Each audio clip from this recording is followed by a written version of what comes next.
ایک بہت بڑا گناہ بدنگاہی کا گناہ ہے. آپ کو پتہ ہے ہمارے ملک کے اندر بدکاری، زنا اور بے حیائی کی شرح کتنی بڑھتی جا رہی ہے، کس قدر بڑھتی جا رہی ہے.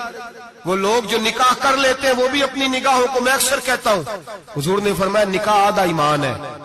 جس نے نکاح کر لیا اس کا ایمان مکمل ہو گیا. تو جو نکاح کے بعد بھی باز نہ آیا، میں اس کو بے ایمان نہیں کہتا، لیکن نبی پاک نے فرمایا جو نکاح کر لے اس کا ایمان ہے، بولیے ایمان محفوظ ہو گیا، اس کا ایمان، سارے بولیے ایمان. اور جو پھر بھی باز نہ آئے، حضور کہہ رہے ایمان مکمل ہو گیا. اور جو نہ باز آیا کیا فتویٰ دیا جائے حدیث کی روشنی میں؟ میرے نبی پاک کی بارگاہ میں عورتیں آئیں توبہ کرنے، بیعت کرنے، مسلمان ہونے.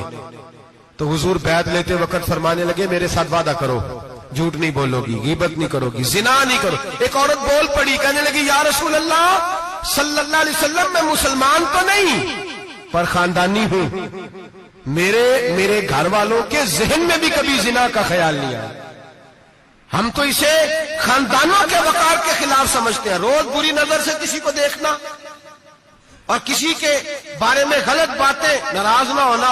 بہت سارے بوڑھے بھی لذت لے لے کے جرم بیان کرتے ہیں، گناہ بیان کرتے ہیں، غلط باتیں کرتے ہیں، کسی عورت کے بارے میں تبصرہ کرتے ہیں. کیا سمجھتے ہیں مرد اور عورت معاذ اللہ تعالیٰ ایک کمرے میں جا کے بدکاری کرے تو وہی زنا ہے؟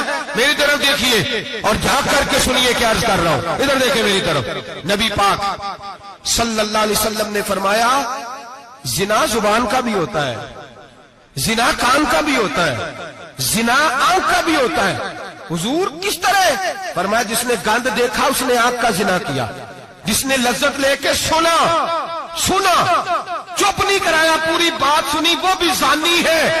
اور جس نے گندی بات بولی وہ منہ کا زانی ہے، جس نے گند سوچا وہ دماغ کا زانی ہے. اور زانی کو سب سے پہلی سزا اللہ یہ دیتا ہے کہ سجدے کی لذت چھین لیتا ہے، عبادت کا سرور چھین لیتا ہے، اس کا نماز میں دل نہیں لگتا. قرآن میں سب سے پہلی سزا اسے اللہ اپنے دروازے سے دور کر دیتا ہے. بھائیو آج ہمارے سجدے بے کیف ہیں، آج لوگ غلط جگہ پہ گھنٹوں بیٹھے رہتے ہیں. مسجدوں میں لوگوں کے دلوں کو گھبراہٹ ہوتی ہے، لوگ بھاگتے ہیں. میرے نبی پاک نے فرمایا تو نظر کو پاک کر لے، اللہ تیری عبادت میں لذت پیدا فرما دے گا. میرے بھائی یاد رکھ لیں اور سن لیں، سب سے کمزور آدمی وہ ہے جس کا ذہن پاک نہیں. سب سے کمزور آدمی وہ ہے جو کردار کا غلط ہے. ایک بات میں نے پڑھی، آپ یقین کریں میرا دل کرے کہ میں آگ لگا دوں اس عنوان کو جس پہ گندگی لکھی جاتی ہے، ان اخباروں کو، ان چیزوں کو جس پہ گند لوگوں کے دلوں میں. وہ انڈیا کی ایک وزیر اعظم عورت گزری تو کسی نے اس سے کہا کہ پاکستان نے تو تمہیں شکست دی ہے، تم جیت نہیں سکے بڑا ملک ہو کے. کہنے لگی کوئی بات نہیں، تھوڑا وقت ٹھہر جاؤ، ہم ان پر تہذیبی یلغار کریں گے، ان کے گھروں میں ننگا ناچ کریں گے، یہ گندی تصویریں دیکھیں گے، یہ گند میں الجھ جائیں گے. اور جو قوم گند میں الجھ جایا کرتی ہے وہ پھر کسی سے لڑنے کی طاقت نہیں رکھتی، اس کے اندر ڈٹ جانے کی ہمت نہیں ہوتی، اس کی غیرت کے جنازے نکل جاتے. دل کرتا ہے جل جائے وہ جل جائے جہاں سے برائی پھیلتی، تباہ ہو جائے وہ علاقے جہاں سے گند ہوتا ہے. لوگ گند کی کمائی کھاتے ہیں، گند کی. ایکٹروں کے ساتھ کھڑے ہو کے فوٹویں کھچاتے ہیں اور گناہ پہ فخر کرتے ہیں. اور گندے لوگ کہتے ہیں اللہ کا فضل ہے ہم گند پھیلا رہے ہیں، ثم معاذ اللہ. لوگ گناہ پہ فخر کرتے ہیں چوکوں چوراہوں میں. محمد بن قاسم آئے ہندوستان پہ راجہ دہر کے مقابلے میں، نوجوان میری طرف دیکھے اور صحیح ہو کے بیٹھے، خاصے صحیح ہو کے بیٹھے، تقریر نہیں کر رہا، جذبات کا. میرے جذبات سنے، دل کے پھپولے جل رہے ہیں حسینے کے داغ سے. اللہ کی قسم روح کی گہرائی سے بات کر رہا ہوں، وہ بات کر رہا ہوں جو سینہ کہہ رہا ہے کہ پھٹ جائے اور کہنا نہ پڑے.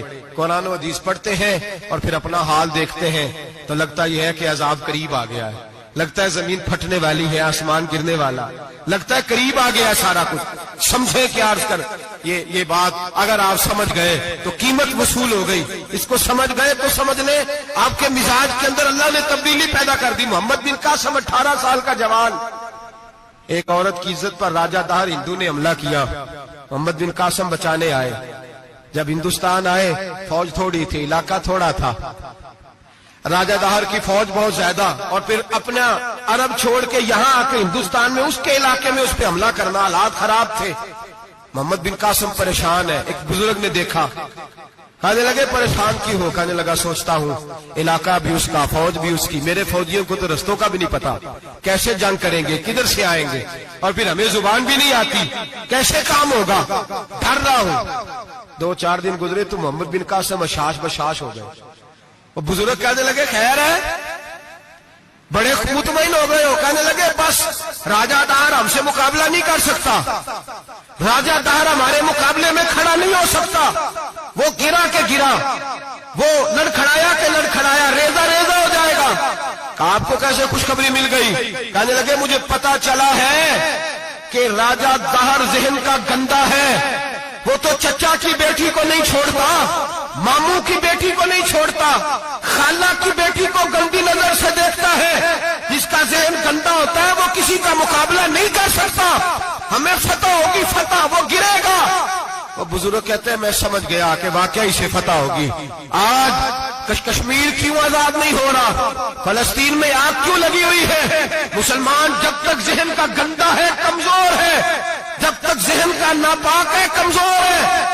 حضرت سعد بن ابی وقاص رضی اللہ تعالیٰ عنہ فرمایا کرتے تھے اللہ مسلمان کی مدد اتنی دیر تک کرتا رہتا ہے جتنی دیر تک مسلمان کا ذہن صاف رہتا ہے، کردار پاک رہتا ہے۔ آج اس لیے معاشرے میں لگی ہے، نوجوانوں تم کہتے ہو کامیابیاں نہیں ملتی، اسے کیسے کامیابی مل سکتی ہے جس کا ذہن ہی صاف نہیں؟ وہ کیسے دنیا کی بازی جیت سکتا ہے جس کی نگاہ ہی پاک نہیں؟ وہ کیسے آگے بڑھ سکتا ہے جس کے کردار میں پاکیزگی نہیں؟ اپنے آپ کو پاک کر لو، اللہ ہر مشکل میں تمہاری مدد فرمائے گا، ہر رستے میں تمہاری مدد فرمائے گا۔ اور میں نے کہا جب آدمی ناپاک ہوتا ہے تو رب کریم اس سے عبادت کی لذت چھین لیتا ہے، اور اللہ کی سب سے بڑی سزا یہ ہے کہ کسی کو سجدہ نہ لمبا کرنا دے۔ رب کریم سب سے زیادہ اس سے ناراض ہے جس کو قرآن پاک کی کھولنے کی توفیق نہ ہو۔ سب سے زیادہ رب کریم اس شخص سے ناراض ہے جو اللہ کی بارگاہ میں جھکنے کی لذت چھوڑ جائے۔ میرے نبی پاک سید عالم علیہ السلام کے صحابہ لمبی عبادتیں کرتے تھے، لمبی۔ کسی نے کہا تھا روم کے بادشاہ تھے کہ یہ مسلمان فاتح کیوں ہو جاتے ہیں؟ تو اس نے کہا میں نے مولا علی کے زمانے میں جاسوسی کرائی تھی، پتا کیا تھا کہ ہر میدان میں کامیاب کیوں ہوتے ہیں۔ تو کہتے میں نے دیکھا یہ دن کے مجاہد ہوتے ہیں پر رات کے عابد ہوتے ہیں۔